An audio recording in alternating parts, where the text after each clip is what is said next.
Já escrevemos as expressões para o potencial elétrico ou potencial escalar e para o potencial vetor, para o movimento de uma partícula com velocidade u.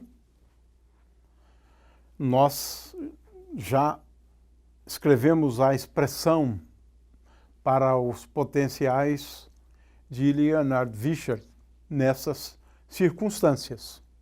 É só trocarmos aquele V' por U. Portanto, dados os potenciais naquela forma que eu escrevi antes, os dois potenciais,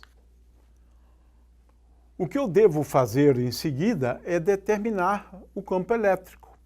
E o campo elétrico é obtido como sendo igual ao menos gradiente do potencial escalar, do potencial elétrico, menos dA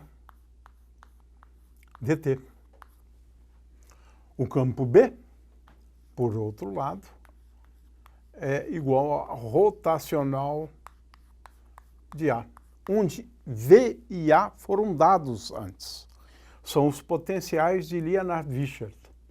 De forma que agora temos uma trabalheira aqui. Isso dá muito trabalho para calcular o gradiente, derivar o potencial vetor e assim por diante. Então, não vamos fazer isto aqui, porque dá muito trabalho. Vou dar o resultado.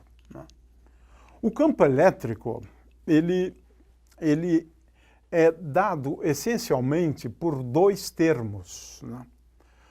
Observe-se que este primeiro termo aqui, ele tem uma característica.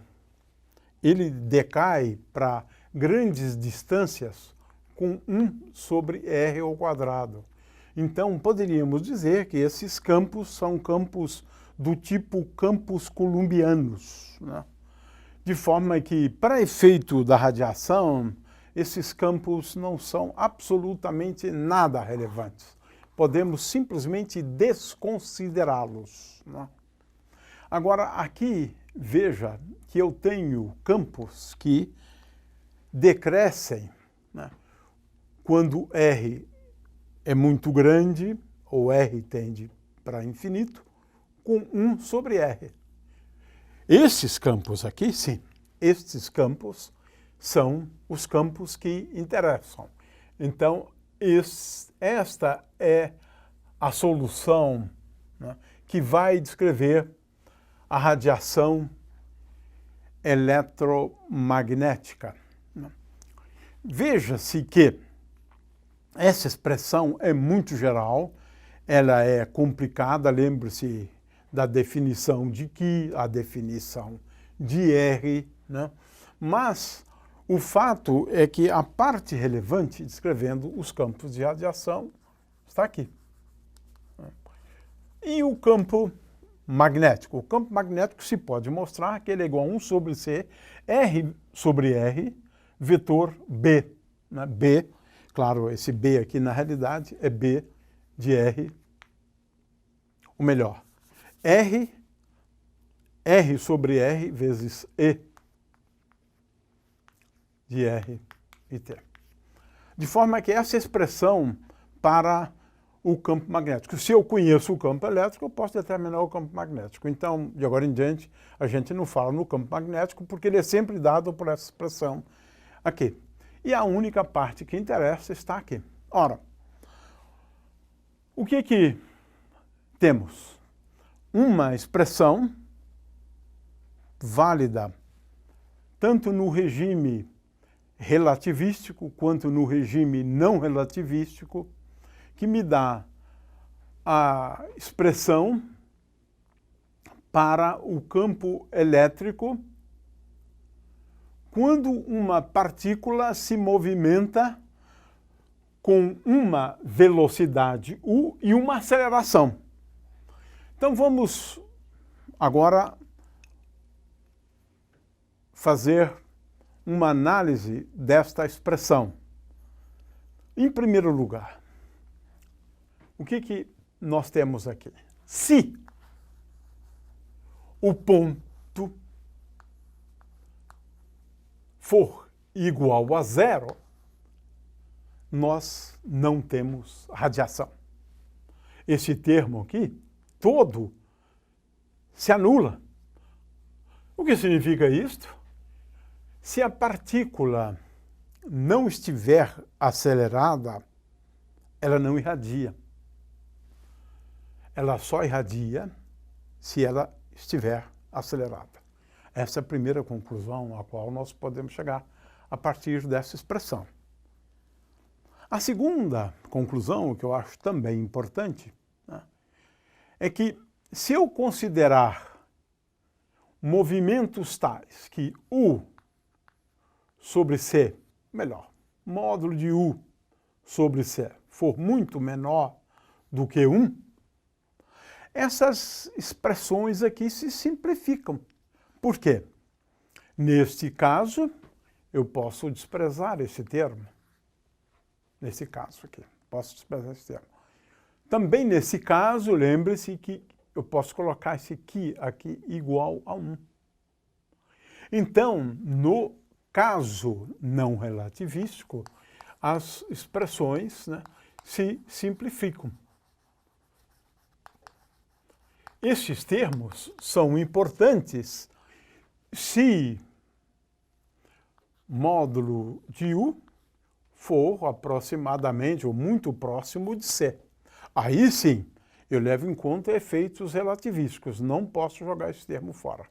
Mas, de qualquer maneira, nesse caso, no limite não relativístico, as expressões se simplificam bastante. Em particular, eu posso escrever que nesse limite e vamos resolver alguns problemas utilizando tanto esta expressão geral quanto essa que eu vou escrever. E é igual a Q sobre 4π epsilon zero, e aqui eu posso colocar C2, mas C2 é igual a 1 sobre epsilon zero vezes μ0, então eu posso colocar esse μ0 aqui em cima, né? Não importa, vamos manter assim, né, sob esta forma, e agora aqui eu tenho 1 sobre R ao cubo, e esse termo então vem daqui, que igual a 1 no limite não relativístico, e agora eu tenho apenas R, vetor R, vetor o ponto. Então, são expressões mais simples no limite não relativístico. E o campo magnético é dado pelo campo elétrico, porque B de R e T é igual a 1 sobre C vezes R sobre R, vetor E de RT. Ou seja, dado o campo elétrico, nós podemos agora determinar o campo magnético. Vamos resolver alguns problemas envolvendo movimentos, né? Por exemplo, no caso dessa partícula executar um movimento harmônico simples, nós podemos escrever uma expressão para a velocidade dela. A mesma coisa, uma partícula em movimento circular. Podemos trabalhar também o caso de radiação de um dipolo e assim por diante. Mas o que é básico e o que é fundamental são essas expressões. De forma que nos exercícios o que a gente faz é considerar o caso de uma partícula que tem um movimento do tipo movimento harmônico simples. Qual é o tipo de radiação que ela irá produzir? Uma partícula em movimento circular, um dipolo oscilante e assim por diante. De forma que as expressões gerais estão dadas aqui e vamos então aos exemplos, aos exercícios.